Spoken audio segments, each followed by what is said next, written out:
go to the third question. I'm going to clean this now. Just jot important thing that while I write the third question on the board. Now, the third question under number 1 is, we have some atoms in pairs here. You have your fluorine and you have your chlorine. You have your magnesium and you have your calcium. Now the question is, consider these pairs of elements and explain briefly why elements in each pair have similar chemical properties. That question is quite simple, but if you really do not understand it, you would miss it. Now, you will understand that, okay,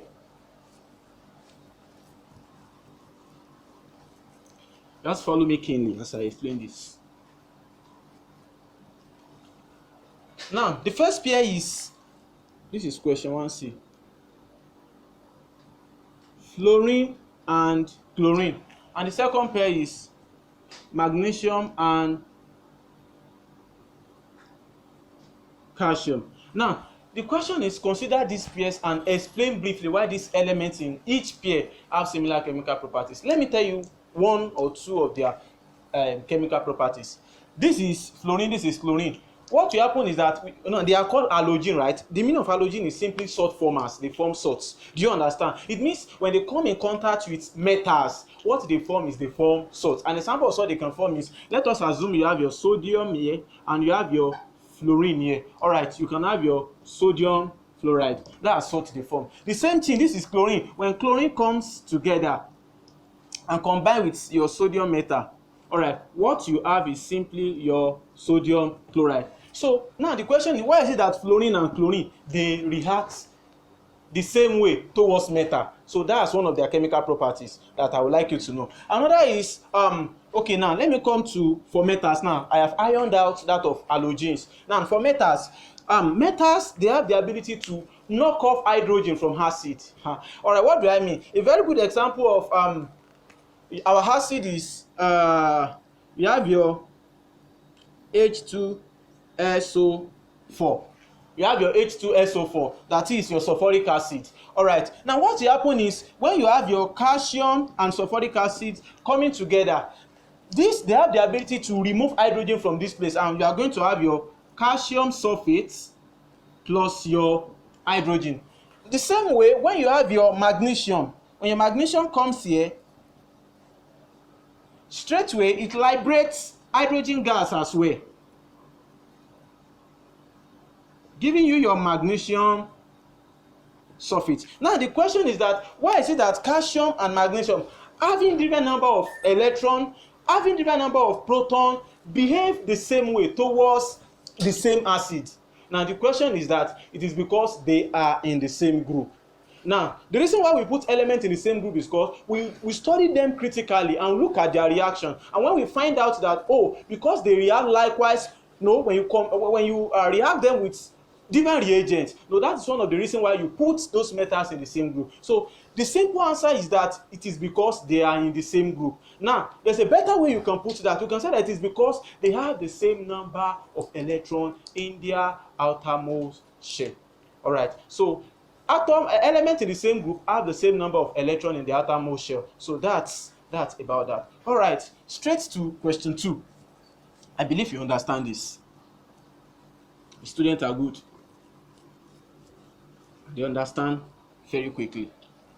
All right, let's look at the second question. The second question is, explain the following terms briefly using appropriate example in each cases. All right, the first one we want to explain is homologous series. Very simple. I'm very sure if you had the opportunity to talk, you would give various wonderful ideas about this. But let me just explain, and while we find our way. These are questions that Waec will bring to you, so you should be able to just perform excellently in your Waec without any complaint. All right, homologous series, they are simple. They are families of organic compounds. Let me just try. They are families of organic compounds. Family of, okay, there are more than one. Families of organic compounds. And I'll give you an example of the organic compound. An example is, you have your alkane. I will give you just alkanol. All right, the example of your homologous series. Now, when you look at this homologous series, something is very common to them. They have similar chemical properties. Now, I'm just trying to explain to you now. Homologous series, they are family of organic compounds that have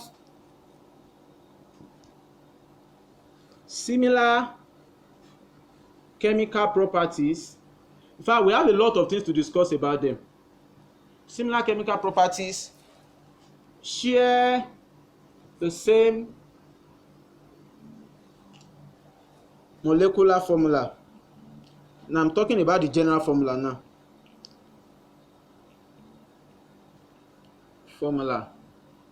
And what other thing can we say about them? All right. Now when you look at a family of organic compound, homologous series, you realize that when you look at the first member in the family, now if you study it very well and compare it with another member, that is a member that is just below it in the family. Okay, for instance, you have your methane in this case, and you have your C2H6. This is your ethane. All right, you can realize that this is just different from this by CH2. All right. Okay, let's take the third member in the family. That's our propane. All right. Now you realize that propane is just different from ethane by just CH2, and this strength is valid for all homologous series. So we are saying that in homologous series, now each consecutive members of the group, they differ in their formula from the next by CH2. That's about that. And when you talk about another thing we can say about homologous series is that now down the group, the physical properties change. Like the first four members of alkane group now, they are gas. Now when you come down, they become liquid. When you go down still, they become solid. So that is one of the things we can discuss about homologous series here. So I believe you understand that. Now the next term we are to explain here is heterolytic fission. Heterolytic fission. I'll wipe this off now. Heterolytic fission. The reason why I'm not writing down is so that you can see what I am writing clearly. So heterolytic fission. Heterolytic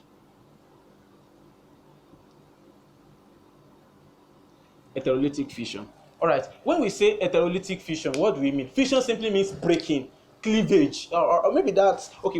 As you advance, they will call it cleavage for you. Fission is the same thing as cleavage. Now when you talk about cleavage, it means you are breaking something that is you cannot talk about breaking without seeing something joined together. Now okay, for instance, you have your hydrogen gas. This is hydrogen gas, hydrogen atom and hydrogen atom. If you break the bond between them, you have just carried out fission. Do you understand? All right, let us assume we have our hydrogen chloride. All right, when you break the bond between them, what you have just done is what? Is fission or cleavage. Now, so the question now is, what is heterolytic fission? Now, heterolytic fission, now from the word hetero, we are talking about two different things, so to say, in that picture. Now, okay, in fact, we have two types of fission. Let me just put that there, you understand. We have the homolytic fission, and we have the heterolytic fission. Homolytic fission, so to say, deals with non-polar compounds. Like this hydrogen gas now, you can break down the hydrogen bond, the bond between them, the covalent bond between them. You can break the covalent bond between them. And when you break the covalent bond, what you have is simply radicals. We call them free radicals. So I'm saying that homolytic cleavage leads to the production of free radicals. And you are going to have your 2H here. But when we are talking about heterolytic cleavage, we are talking about breaking bond between polar covalent compound. And a very good example of polar covalent compound is our hydrogen chloride, hydrogen bromide, and the likes. All right. So when you break the bond that we have here, what you have just done is what? Heterolytic cleavage or heterolytic fission. This is what Waec is requesting from you. And what are we going to have in this case? We are going to have ions. We are not going to have free radicals, because when you look at this bond, you realize that there's an appearance of polarity here. What do you mean by polarity? That is forming of poles. We have a negative pole and we have a positive pole. Now, why do we have that? You realize that this is chlorine. Chlorine is highly electronegative. I believe you understand that. Highly electronegative, and therefore it draws electrons toward itself. It draws electrons towards itself. All right. And don't forget that when we are talking about bond, it is two electrons. Wow. It is two electrons that come together to form bond. So now when you come here now to break the bond which join this atom and this atom together, let me tell you how the bond even came into being. All right, this is hydrogen having just one electron. This is chlorine. I drew chlorine for you the other time. All right, so chlorine is also having an electron. What will happen is that the electron in chlorine and the electron in hydrogen come together to give you a bond. Now when you are coming to break that bond, what will happen is that normally they should share the electron equally, but because this chlorine is highly electronegative, that is, it has the ability, to draw electron toward itself. All right, and it is because it has a high electron affinity, what will happen is that it draws the electron toward itself, giving us something like this, and giving us something of this nature. Now, so what you have just done when you break this thing is what you call heterolytic fission, and it happens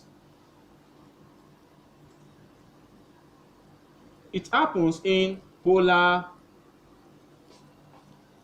covalent compounds.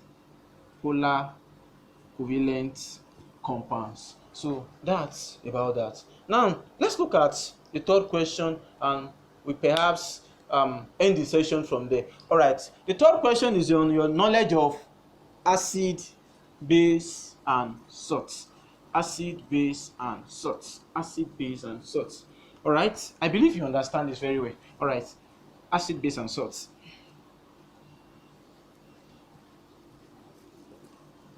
And the third question is, state the indicators to be used in the following titration. This is Waec question that scare most people. Very simple. When you study well, you are really going to do extraordinarily well. That's just it. All right. State the indicators to be used in the following titration. Very quickly, we are going to look at it. Very quickly. All right. Now, the first one is, I'm just going to write it out. We have your HCl versus your sodium hydroxide. We have your HCl again, dilute versus ammonium hydroxide.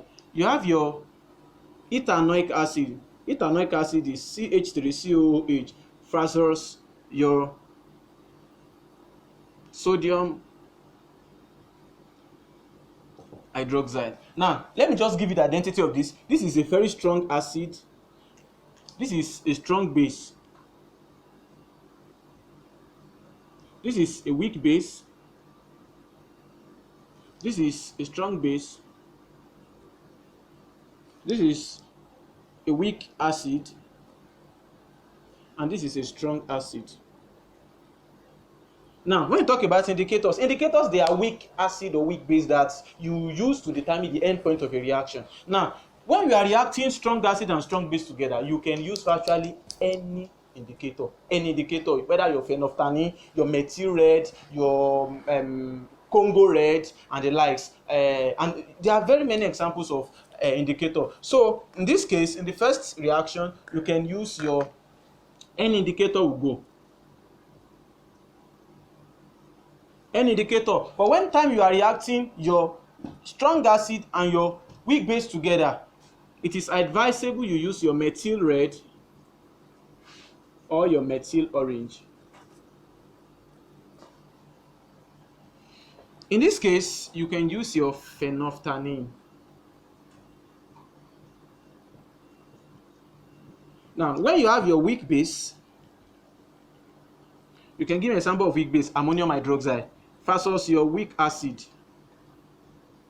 Example of a weak acid is your ethanoic acid, methanoic acid, name them. All organic acid, they are weak acid because we have just, out of all of the hydrogen atoms you have there, only one can be released in the reaction. So that's the only proton they can release whenever they come together in neutralization reaction. So all weak acid, all organic acid rather, they are weak acid. So what will happen is that anytime you want to react this and this, there is no suitable indicator for that kind of reaction.